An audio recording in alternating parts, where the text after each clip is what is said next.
તાપી જિલ્લાના કુકરમુંડા તાલુકામાં પડેલા ધોધમાર વરસાદ વચ્ચે જળબંબાકાર કુકરમુંડા તાલુકાના કેવડામોઈ ફુલવાડી અને ઈટવાઈ સહિતના વિસ્તારોમાં આવેલ માર્ગ પર વરસાદી પાણી ભરાયા. કેટલાક નીચાણવાળા ઘરમાં પાણી ભરાઈ જતા લોકોની સમસ્યા વધી.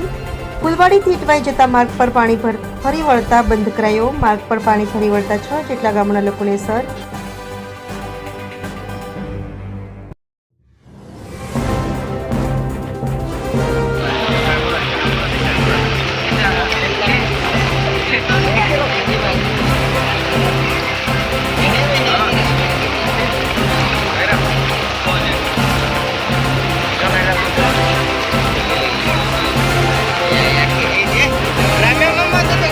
AB48 ન્યૂઝ ગુજરાત સાથે રિપોર્ટર નીતિન વસાવા સાથે હંસરાજ પાડવી, કુકરમુંડા તાપી.